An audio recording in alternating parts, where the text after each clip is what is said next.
Sa araw na ito, nagsalita na po si Saldico at itinuro niya na ang mastermind si Marcos Jr. Tingnan niyo po sa media, mahigit na 12 million views ang video ni Saldico na nagpapahayag na ang pagnanakaw ang malawak na pandarambong ipinag-utos ni Marcos Jr. Sabi ni Saldico, bago siya patayin, ay ituturo na niya ang mastermind. At walang ibang mastermind na itinuro kundi si Marcos Jr. At ito ay isang act of redemption on the part of Saldico. Tinamaan po siya ng konsensya niya sapagkat makikita na ang layunin talaga ay hindi lamang patakasin si Saldico, kundi siya mismo ay gawan po ng masama. According kay Saldico, lumantad siya dahil ipa-assassinate po siya. Papatayin po siya. Babarilin siya. Sabi niya, alam na niya na papatayin siya, kaya sa araw na ito, isiniwalat na at ibinulgar ni Saldico na ang punong kriminal na nagpapatupad ng malawakang pandarambong at pagnanakaw sa kaban ng bayan, walang iba kundi si Marcos Jr. Si Saldico at sila Romualdez ang tawag sa kanila, mga conspirators. Pinakamalala ng gobyerno ngayon, ito kay Marcos Jr. Walang ibang nagnanakaw sa gobyerno, kundi ang presidente mismo ang nangunguna upang ang mga magnanakaw at buaya at mga kurakot na politiko will have their happy days in government.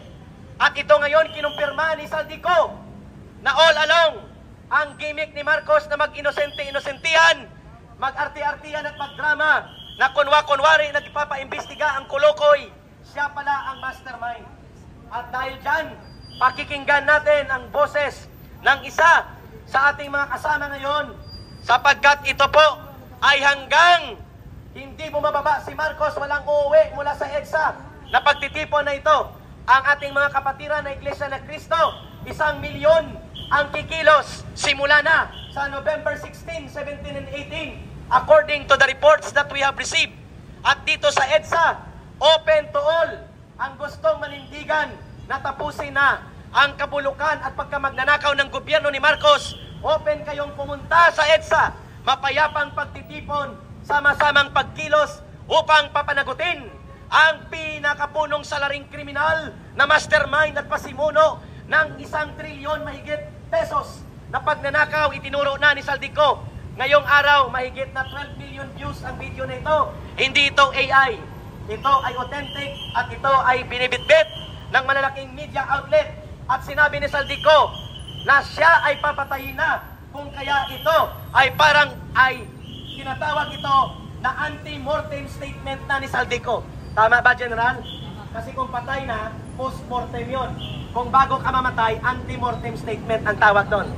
Kaya ito ay parang anti-mortem statement or anti-mortem confession ni Saldico na siya ay papatayin na, kaya itinuro na niya ang mastermind, si Marcos, kung bakit nalulunod sa baha, nalulunod sa korupsyon ang buong bansa na mamatay ang kababayan natin.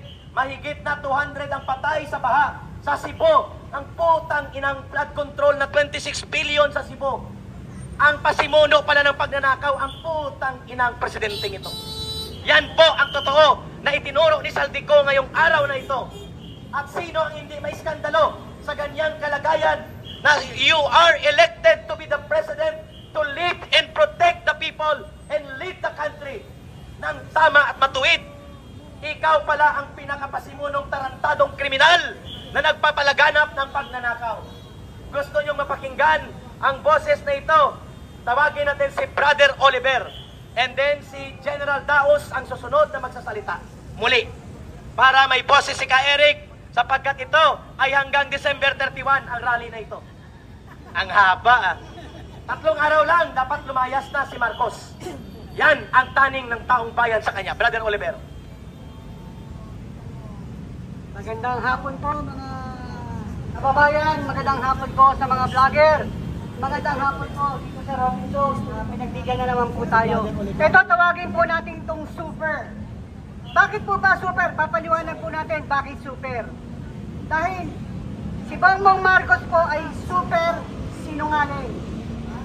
Super ang korupsyon. Super na ginagawa niya sa mamamayang Pilipino. Ano po ba ang ginagawa natin ngayon? Kaya tayo nandito, pinaglalaban po natin ang karapatan ng bawat Pilipino. Pinaparating po natin sa kanila na ang gobyerno ay walang karapatan dahil sila po ay mga magnanakaw. Ngayon, ngayong araw na ito, nagsimula po kami upang iparating sa mamamayang Pilipino na si Congressman Saldico ay nagsalita na. Yes. Ipinahiwatig niya na ang katotohanan. Sinabi niya na po kung sino nag-uutos. Sinabi niya na po kung ganong kalaki. Super duper 100 billion ang dapat nakawin sa gobyerno. Ano ang mga nangyari po na kalamidad na pinakita ng Panginoon sa atin? Super baha. Maraming taong namatay sa iba't ibang lugar. Super ang kasinungalingan niya, sinasabi niya na padaanin muna natin ang bagyo. Bakit? Patay na yung mga Pilipino bago niya tulungan. Nagbigay ng tulong. 5,000, 10,000. Saan makakarating po ba yung 5,000, 10,000? Makakabili po ba ng hollow blocks, simento, buhangin, yero? Hindi po, wala pong mararating yan. Kaya, nandito po tayo nananawagan sa mga mamamayang Pilipino, lalo na sa mga mahihirap, na ngayon ay super hirap na po. At sila naman, ang mga buhaya, super na mga buhaya, na ngayon, ang sarap ng mga kinakain, nasa ibang bansa. Nasa na po ngayon si Secretary Bunuan? Nakatakas na. Oh, paano po nakaalis yan? Kung sinasabi po ni Pangulong BBM na mayroon ng makukulong. Number 1 na makukulong. Secretary Bunuan, bakit wala siya rito? Nakatakas na. Ibig sabihin, pinatakas na. Yun ang katotohanan. Tayo, mga nagsasabi ng katotohanan, kinakasuhan. Yung mismong super na magnanakaw, hindi raw makasuhan kasi wala raw ebidensya. Naniniwala po ba kayo dyan? Hindi. Dahil super sinungaling si Pangulong BBM. Yan ang pinakita ng Panginoon sa atin. Nagsimula po siya ng kasinungalingan ng 5.5 na flood control. Anong ginawa ng Diyos? Ilang pangalawang araw, bumagyo, bumaha. Ngayon, lahat po ng bagyong dumarating, super. Tama po ba? Oh. Bakit po pinapakita ng Panginoon yung pinaparamdam ng Diyos sa Kanya?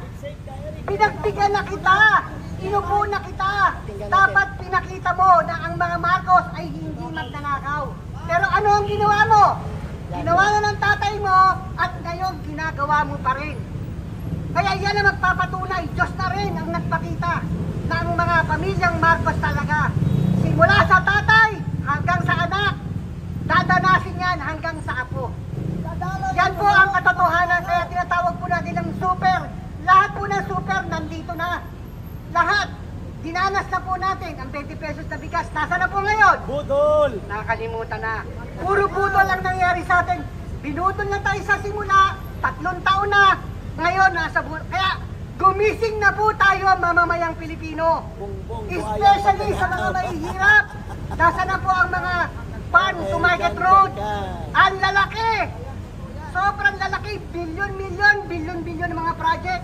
Sabi nga po ni Ka Eric sa Quezon City, Yes. Isang village, magkano ang kontong na binigay? Village po yun ha, pero flood control, ilang milyon? 80 milyon? 20 milyon.